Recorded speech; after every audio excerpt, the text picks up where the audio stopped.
Hello and welcome to a two-part video series on functions as power series. In the last video lesson, you learned that you can include a variable in an infinite series, which leads to basically an infinite polynomial. When you did this, you also studied how you need to look for the interval of convergence. For what values of x does the series converge? That was aptly named the interval of convergence. Mr. Schwartz also talked about the radius of convergence and also the center of convergence. In that video, he also discussed the series from n equals 0 to infinity of x to the n over n factorial. We are going to start our video with that, because when he wrote that series out, there was an interesting property that appeared. After we talk about this video and that interesting property, we are going to talk about how to use power series functions to approximate values. So here we have e to the negative 0.3. How can we use an infinite polynomial to approximate e to the negative 0.3? After that, we'll talk about 1 over 1 plus x. Mr. Schwartz briefly talked about that, but we'll use it to make better sense of 1 over 1 plus x squared. What the heck is that as a power series, as an infinite polynomial? And that is going to be quite important because 1 over 1 plus x squared, that looks oddly familiar. That has appeared in math before. Then, after that, we're going to look at 2 over 4 plus x. And in doing so, we're going to talk about something called centering and recentering. In video 2, we're going to look at some more complex functions and figure out how to write them as power series, but we'll worry about that later. All right, let's go ahead and jump right in. X to the n over n factorial from n equals 0 to infinity. Here we are.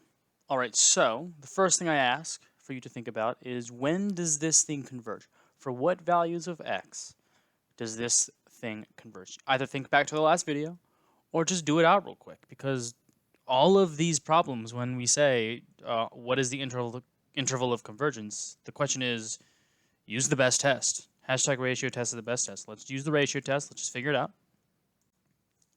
So we have the limit, as n goes to infinity, of x to the n plus 1 over n plus 1 factorial. Whoops, almost forgot. And then times the reciprocal, n factorial over x to the n. This is our a sub n. Reciprocated. And then just do a little bit of math. We're going to get x. Looks like x on top. We have 1 extra n. 1 extra n. And then on the bottom, we're going to have all of the n factorials on the top are going to go away. We're going to be left with an n plus 1. I've made a mistake, but I think that's a good thing. I got to erase this. Forgot to write the word limit, because those two things are not the same. But as n goes to infinity, these two things are going to be the same. So I had an x on the top and an n plus 1 on the bottom. All right, so as n goes to infinity, this thing goes to 0. Awesome. So it looks like it doesn't matter what x is. Regardless of what x is, n's going to go to infinity. This thing's going to 0. This thing has an interval of convergence. From negative infinity to infinity. Sorry, let me make that more clear. So 0 is less than 1. So by the ratio test, regardless of, the ratio test. So regardless of what value x you're plugging in, no matter what, the limit's going to go to 0, which is less than 1. So this thing converges regardless of what you're plugging in. So the interval of convergence, once again, negative infinity to infinity. All right, that's the first step. This converges always. That's nice. But then Mr. Schwartz did something else. He did what I also highly encourage. He wrote out the terms to better understand this thing. I cannot stress enough that you need to write out terms in order to better understand these things. So let's go ahead and do that. I usually write out 5 terms. So n equals 0, I'm going to get 0, I'm going to get x to the 0 over 0 factorial. All right, note, 0 factorial is equal to 1. I'm going to get x to the 1 over 1 factorial, x to the 2 over 2 factorial, x to the 3 over 3 factorial. I'll do one more, x to the 4 over 4 factorial plus dot, dot, dot. All right, all right. This thing is just 1. I'm going to go ahead and write it as 1. But 1 plus x over 1 factorial plus x squared over 2 factorial plus x cubed over 3 factorial, etc. But then he did something clever. He wants to take the derivative of this series, which is kind of annoying. But he's been smart. He's written out all the terms. So let's just take the derivative.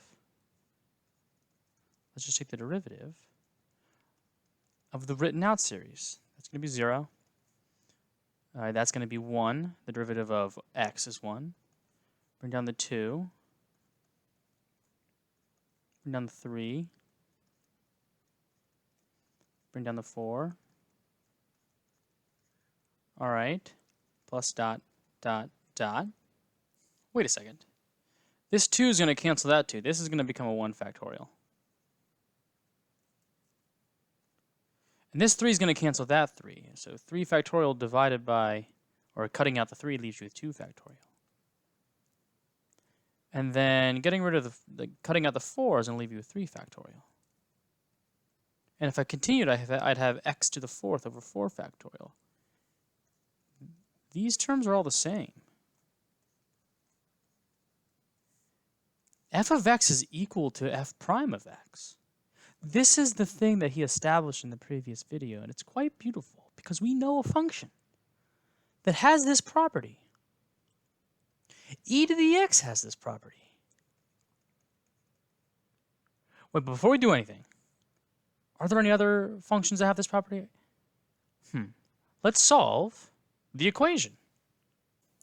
F of x is equal to f prime of x. We know how to solve this. This is a differential equation. Y is equal to dy dx. Let's rewrite it in differential form. So we're going to end up having a dx is equal to 1 over y dy. We're going to integrate both sides. We'll get an x plus c over here. We'll get an ln y over here. Absolute value. Let's e it up. Just algebra that we've done for years. E to the x plus c is equal to just absolute value y. Now, e to the x plus c, that's just e to the c times e to the x, exponent rules. And then e to the c, that's just a number, so let's call it a.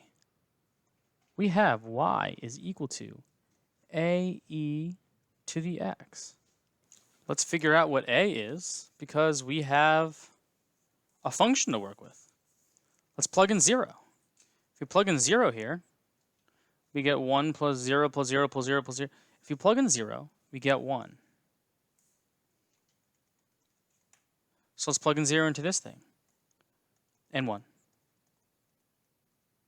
E to 0, 1. A is equal to 1. Y is equal to e to the x. F of x is equal to e to the x. F of x is equal to e to the x, which is equal to the infinite sum from 0 to infinity of x to the n over n factorial, which is equal to, if we write it out, 1 plus x over 1 plus x squared over 2 factorial plus x cubed over 3 factorial plus dot, dot, dot. 1 plus x squared over 2 factorial plus x cubed over 3 factorial is e to the x. Wait, I don't believe this. We need to graph this. Desmos. Beautiful. Free. Math. Let's check it out. Here we are. E to the x. We know what that thing looks like. It looks like that. The sum from 0. Now, I can't write infinity because it's a computer. It's not going to be able to compute an infinite amount of calculations. Let's put in 10. Of x to the n divided by n factorial. Look at that. Let's make this 100. Oops, I made it 1,000. What's going to happen when I make it 1,000? The computer's freaking out, I think. Oh, it's even better. Remember, the interval of convergence was all real numbers. Now, 1,000's only so good. Eventually, it's going to explode. Let's see if it does it. Oh, 1,000's a pretty good approximation, apparently. E to the x. Using the infinite series x to the n over n factorial is e to the x. Now, if that's not beautiful, free math, then I don't know what is. This infinite series, this power series, is e to the x. Wow. Let's use it to approximate e to the negative 0.3. Right? I do not know how to raise 2.718, like ... some irrational number to the negative 3/10. What? But I do know now that e to the negative 0.3, or more importantly, e to the x, is equal to 1 plus x, and I always leave room for divided by 1 factorial, and I'll write it. X squared over 2 factorial, x cubed over 3 factorial. Now, I can't go all the way out, but this is now going to introduce the new topic of error. How far do I need to go out to be darn good? Plus x to the 5th, plus ... This is e to the x. If I want to know e to the negative 0.3, let's just plug it in. 1 plus negative 0.3 over 1 plus negative 0.3 squared over 2 plus negative 0.3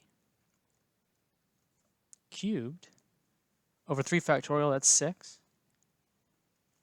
Negative 0.3 over 4 factorial, that is 24. I forgot to raise this to the 4th.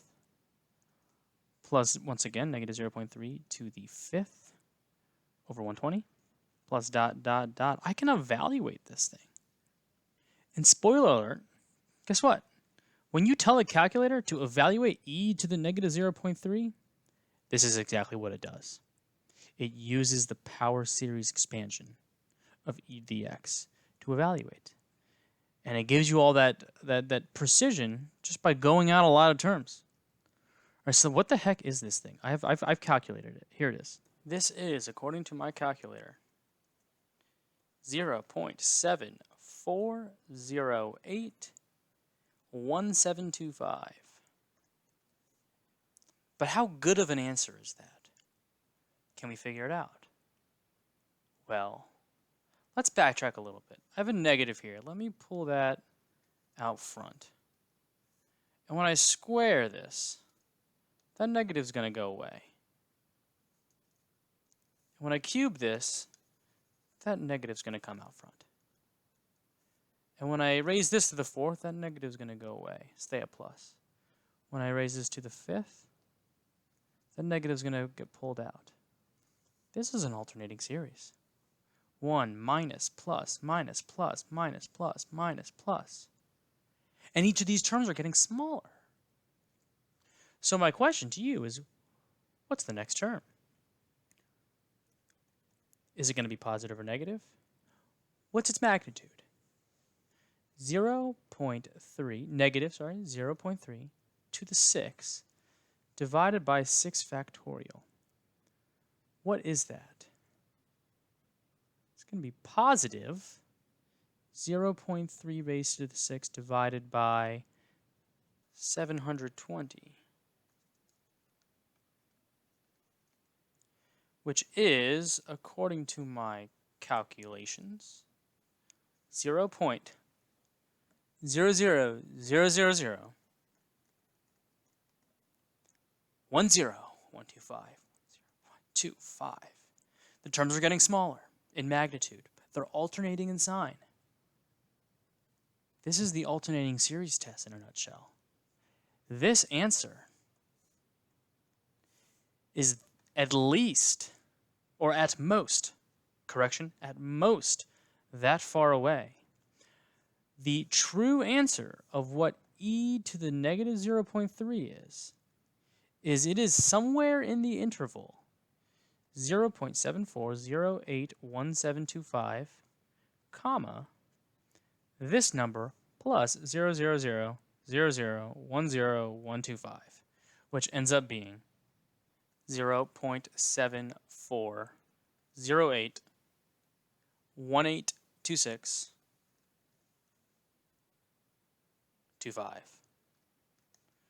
I know this is these are ridiculous numbers. Maybe I shouldn't have gone out to 5. I was passionate. I wanted to go really far out.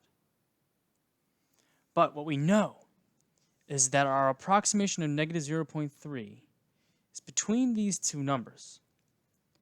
That is very good precision.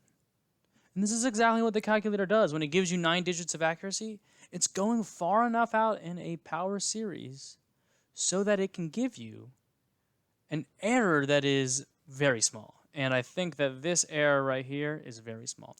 We are taking advantage of the alternating series test here. The error on alternating series. If a test is alternating, then you are at most the next term away from the true answer. This is our approximation, and this is our approximation plus the maximum error. We have found what e to the negative 0.3 is to a very good degree of precision. Now, this is really good. We only had to go 5 terms. Well, I guess technically we went 6 terms out to get this amazing precision for approximating e to the negative 0.3. But there's a reason why we only had to go 6 terms out to get amazing precision. All right, and that leads me to my next question. What is e to the negative 5? Still a very difficult answer to come about prior to power series. Right? How the heck do you raise an irrational number, 2.718, to the negative 5th? Very difficult question to answer. However, now we have a power series. This is going to be 1 plus negative 5 over 1 factorial. And I guess technically this is, come on, eraser. This is negative 5 to the 0 over 0 factorial. But that's just 1. I want to make that clear. And there we are. Plus negative 5 squared over 2 factorial. Plus negative 5 cubed over 3 factorial. Plus ... There's an issue here. We got precision very fast in the previous example.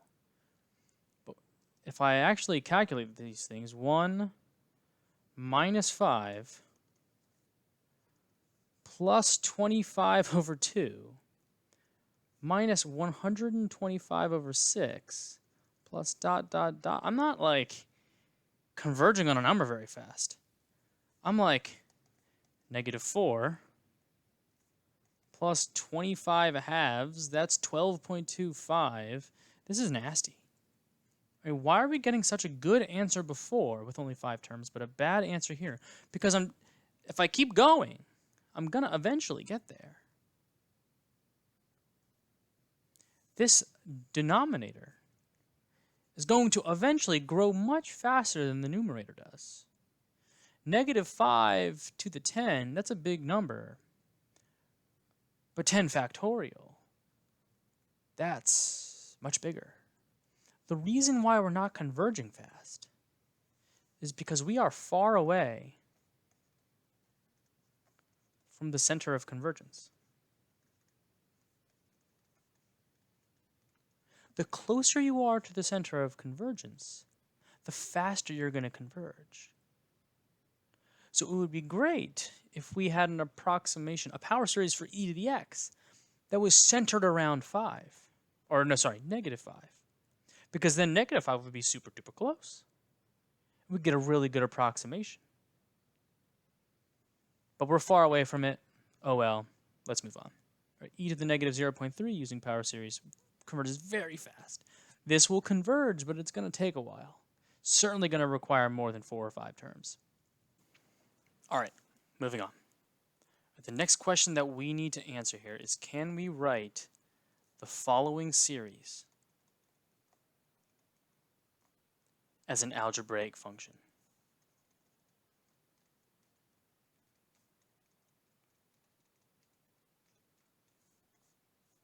Regardless of if you need to or not, the best tip that I can give you is write the terms out. Write the first 5 terms out.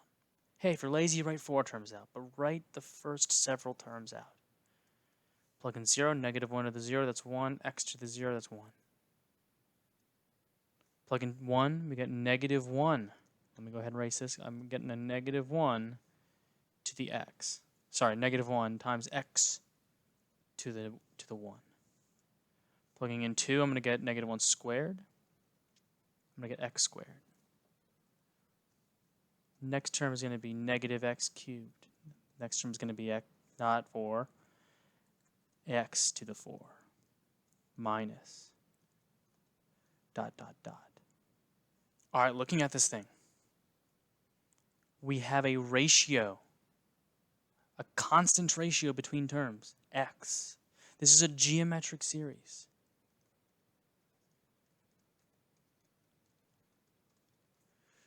Its ratio isn't x, sorry, it's -x. So we know what this thing converges to when we get out to infinity. This is going to converge to the first term divided by 1 minus that ratio.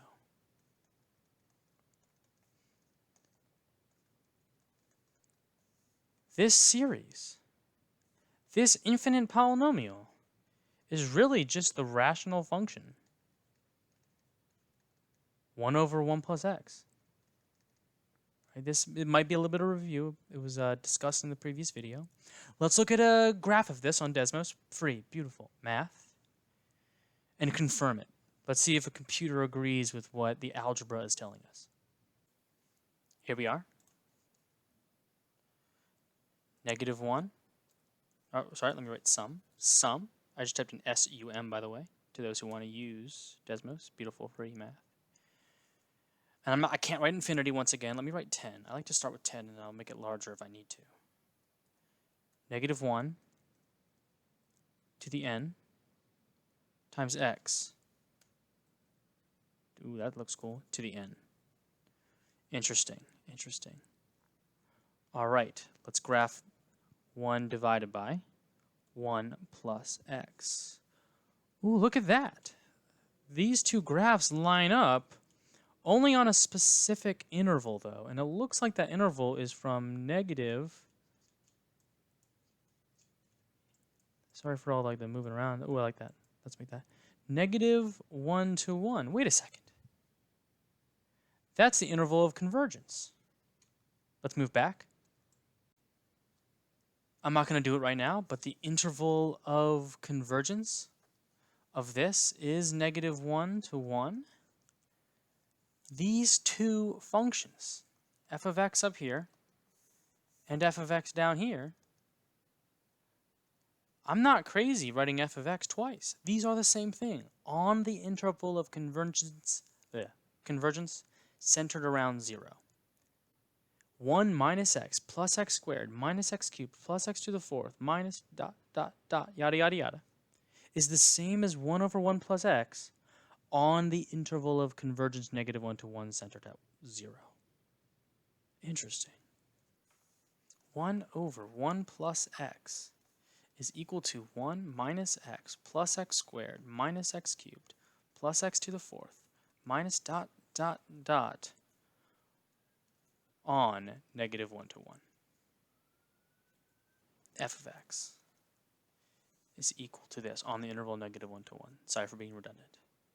But this is good because what if I want to write the function 1 over 1 plus x squared? What if I want the power series for that? We've already established one reason why power series are great. They help us approximate, like actually approximate. Now 1 over 1 plus x squared, not as complicated as e to the x, but what if we want a power series for 1 over 1 plus x? Let's just do some u substitution. Wherever we see an x, let's replace it with x squared. That's all this is. 1 minus x squared plus x squared squared, that's just x to the fourth, minus x squared cubed, that's just x to the sixth, plus x to the eighth minus x to the 10th plus dot, dot, dot. This is the beauty of writing out terms. I think I can establish a pattern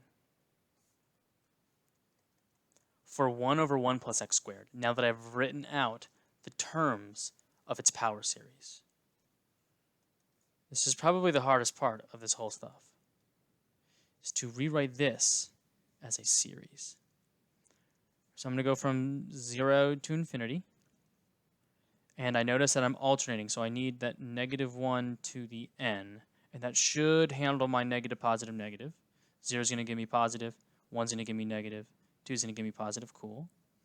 And then now, I believe I need an x to the 2n. Because now when I plug in 0, I'm going to get, of course, 1. When I plug in 1, I'm going to get 2. When I plug in 2, I'm going to get 4. When I plug in 3, I'm going to get 6, etc. It should be the case that this power series is equal to 1 over 1 plus x squared. Let's check it. Let's see if the computer agrees.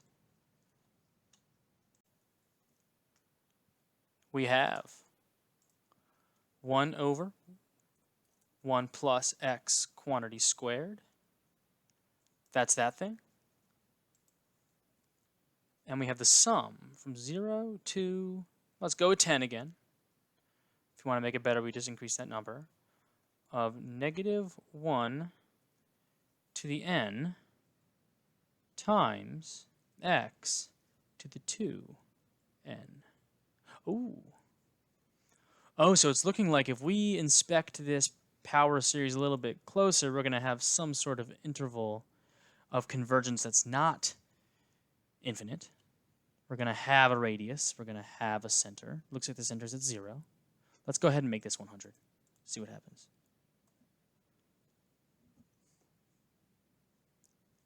Give it a second. Computers are slow. I could probably pump these calculations out way faster than this computer. There we go.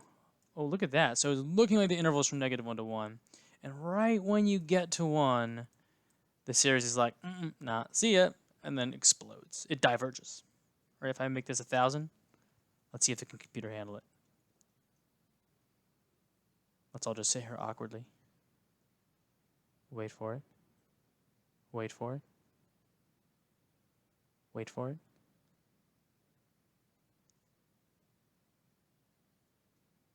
I don't know if it's ever going to happen. This computer might not be powerful enough. Come on, Intel Core i7. You got this. I believe in you.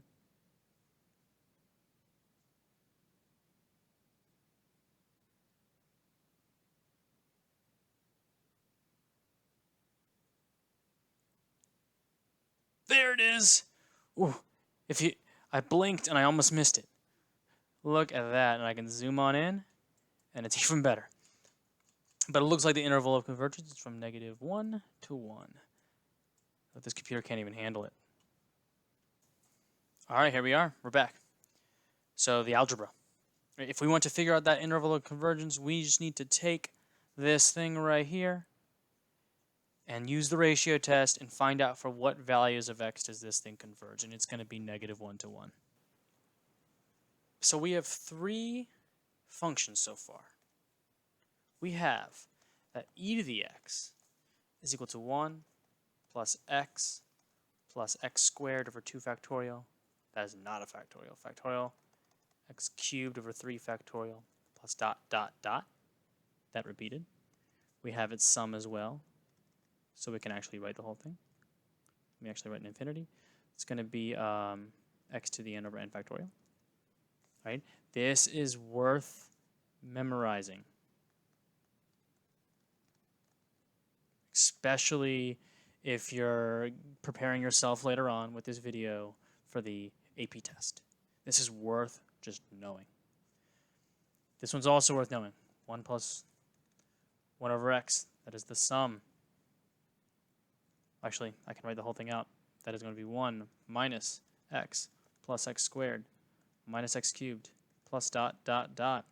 And that is the sum of from n equals 0 to infinity of negative 1 to the n times x to the n. And we just learned a technique. This one's also worth memorizing, by the way.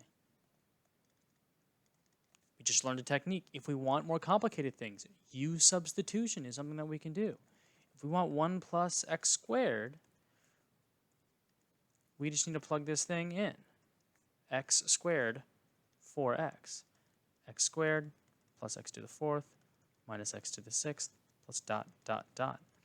For us, because we wrote the terms out, we were able to establish that this is negative 1 to the n times x to the 2n.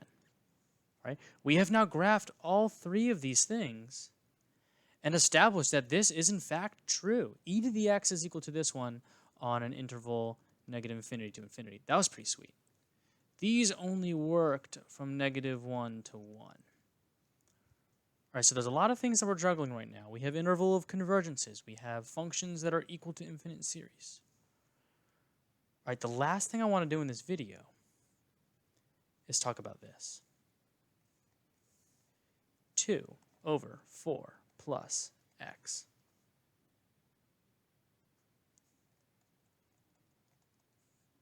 How do we deal with this? In the next video, we'll talk about even more complex functions and how to write them as power series.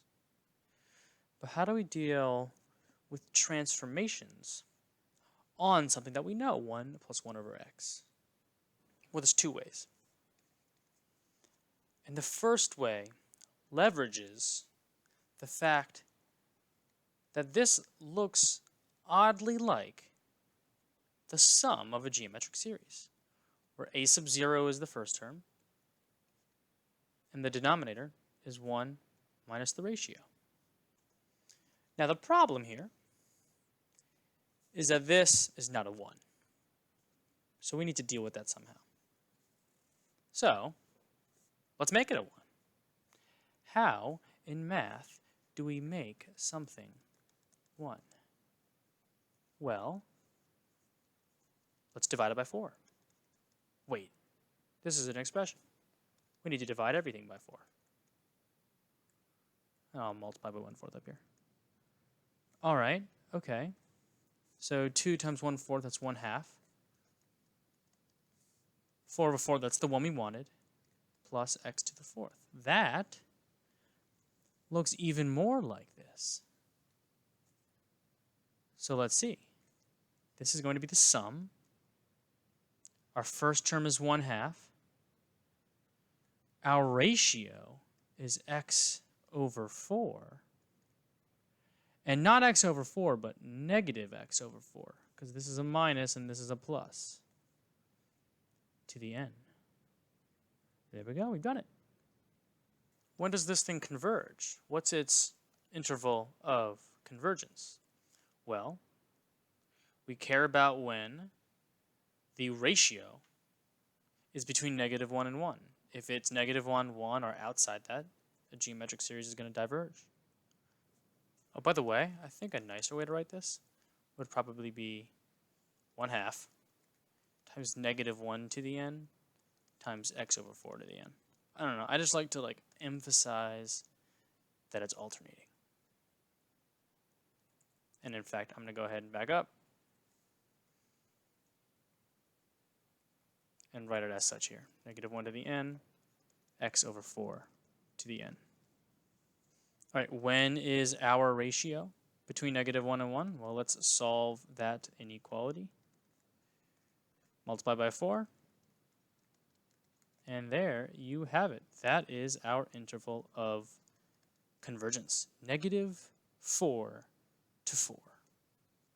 If I were to graph this thing, and I were to graph this thing, they would be an amazing approximation of each other, but only on the interval negative 4 to 4. That's a decent interval, though. I like that.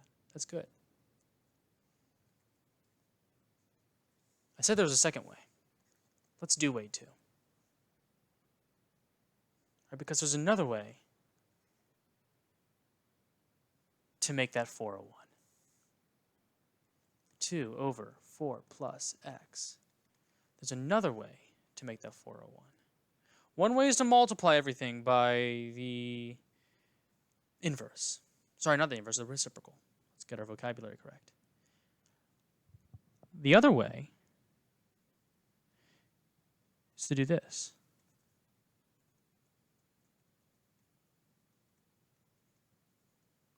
Ooh, look what I just did. I just shifted 3 of my 4 units over onto the right with the x plus 3. What does that do?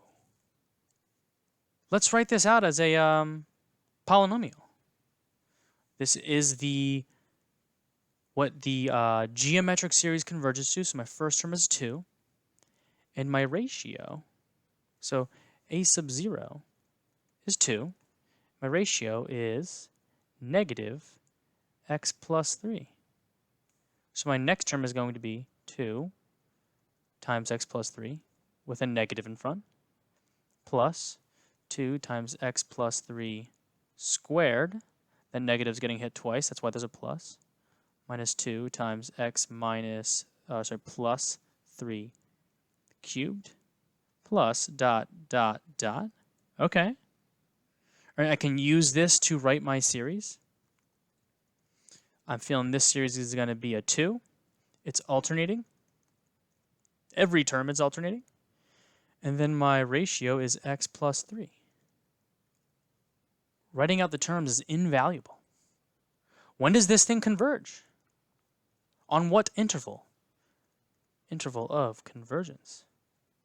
Well, it's when my ratio, which is written here, it's also written up here, when my ratio is between, for geometric series, negative 1 and 1. Subtract 3 on both sides, negative 4 to negative 2. My interval of convergence over here is negative 4 to negative 2, centered at negative 3. Interesting. My left-hand method, the left side of the screen, ended with a power series that is centered at 0 with a radius of 4, and the one on the right landed with a power series that is centered at negative 3 with a radius of 1. I don't know which one's better. This one has a larger radius, but this one's centered at negative 3. There was something that we did earlier. We evaluated e to the negative 0.3. And that was great. We got a really good approximation really fast because negative 0.3 was close to the center. If I want to use this power series, or if I want to approximate a value for 2 over 4 plus x using a power series, this one over here on the left is going to approximate values close to 0 very well. And as you get further away from 0, the approximations are going to get worse.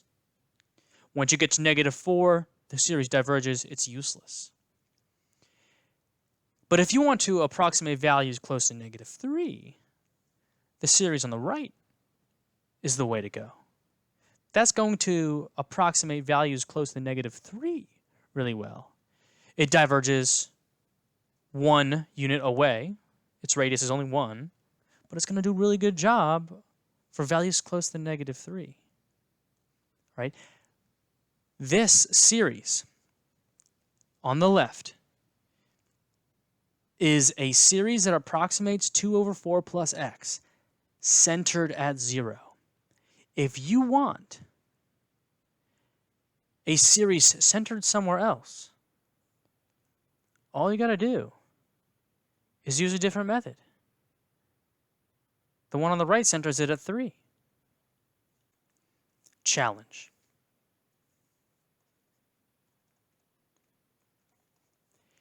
Here is a rational expression. 3 over x minus 5. Center this at x equals 1. Wait. The previous way, I was able to center at 0, and I was able to center at 3. How do I center it at something specific? How do I control where I center? Because that would be great for approximating arbitrary values. Hey, approximate E at negative 3.7. Well, let's center it at 3.7. How do I approximate at something that's given to me? It's going to be a combination of the two previous strategies. We have strategy 1, strategy 2, strategy number 3, combo. Step 1. Let's rewrite the expression so that it's in a nice form. Let's rewrite it as 3 over negative 5 plus x. Now we have that x on the right-hand side. We're slowly making it look more and more like what we know it should be. Step 2. Rewrite the bottom, the denominator, so that you're centered at the thing that you want, x equals 1. So I'm going to do, rewrite denominator. 3 over, we want x equals 1, so we need an x minus 1 right here. So what's that going to make the left-hand side of this denominator? X minus 1, I believe I'm going to need a negative 4 there. Negative 4 minus 1 is negative 5. Plus x, good. Rewrite the denominator. Step 3. Divide by that negative 4. Divide the numerator, divide every term in this expression by this number.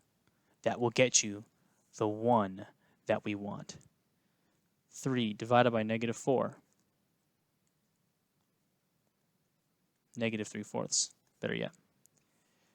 We're going to have a 1, and now we're going to have a minus x minus 1 over 4. Let's go ahead and move this down a little bit.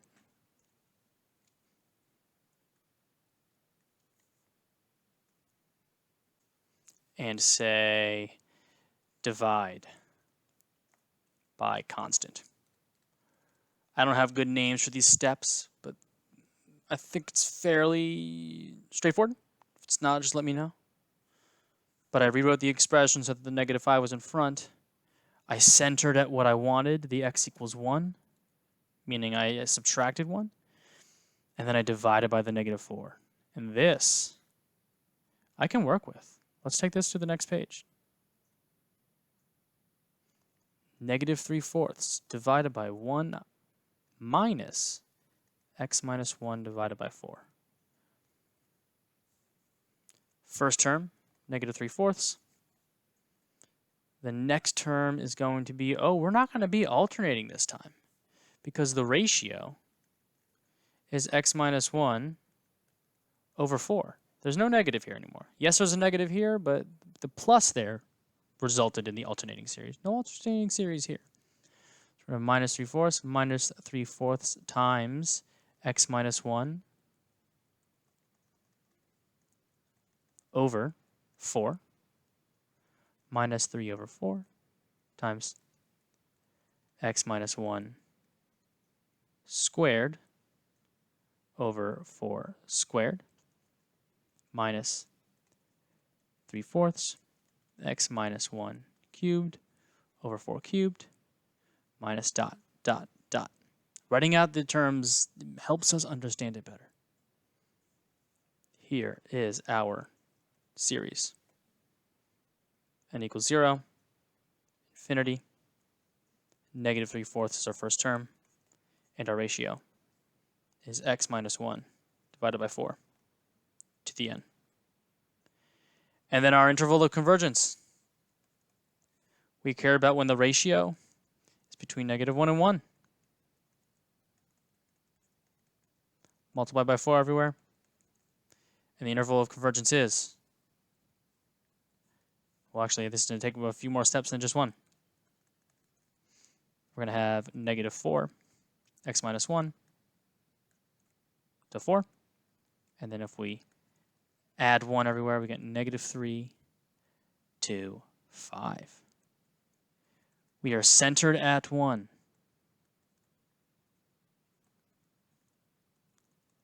With radius 4. Not too shabby. Let's finish off this video by confirming that 3 divided by x minus 5 is equal to -3/4 times x minus 1 over 4 to the n. And let's confirm that it's centered at 1 with radius 4. Let's get Desmos going. Beautiful. Free. Math. And let's type this out. 3 divided by x minus 5. It's my polynomial. And we are trying to center around 1. And what we came up with was the sum from 0 to infinity. Once again, I'll write 100 this time. And we ended with -3 divided by 4. Let's get that around some parentheses. There we go. Times x minus 1 divided by 4. Oh, but got some formatting issues here. Divided by 4 to the n. It's going to take a second. And look at that. We have a polynomial approximation for 3 divided by x minus 5 centered at 1 with radius 1, 2, 3, 4. It explodes right there at -3. And then 1, 2, 3, 4. It is exploding at 5. It's not going to be as obvious since we have an asymptote there at 5. We now have the ability to, given a rational function, write it as an infinite polynomial. How do we do it? We rewrite it as a geometric series. The number that a geometric series converges to, a0 over 1 minus the ratio. Write out a few terms, establish the pattern, write out the series, and you're in business. And then we can use this for things like approximating. This is what the calculator does. All right, we're back. This is tough stuff. But hopefully it makes sense. We're taking advantage of the fact that we know what a geometric series converges to. All right, so let's take it back to the first page. Page 11. 10, 9, 8, 7, 6, 5, 4, 3, 2, 1. We look to how e to the x is equal to the sum of x to the n divided by n factorial. We used that polynomial expansion to approximate e to the -0.3, and we got a dang good approximation. Plotted -5 was not as good. It would be good eventually once you plug in tons of terms, but -5 was far away from the center. It is on the radius of convergence. It is on the interval of convergence. For e to the x, that's all real numbers. But it wasn't good, and it's because we're far away from the center, and we could recenter it so that we're close. All right, and we learned how to do that with the rational expression 1 over 1 plus x. We also did some u substitution. We got 1 plus 1 over x squared. Hint, hint, hint, hint, hint. That's going to be useful in the next video. You didn't hear it from me. Don't tell Schwartz I gave that away. And then we looked at 2 over 4 plus x, and we centered it in 2 ways. And then, bonus problem, we looked at 3 over x minus 5, and we used both those ways to center at a specific number. Right, in the next video, we're going to learn how to do 8x plus 1 over x squared minus x minus 6, arctan of x, and arctan of x cubed divided by x dx integrated from 0 to 1/2. It looks complicated, but it's just an extension of what we did in this class. So we'll take this advantage to understand the material, and then we'll take the next video as a chance to practice and do difficult problems. I hope this video made sense, but if it didn't, we got chances in class to talk, so reach out, and I'll see you in video number 2. Have a good one.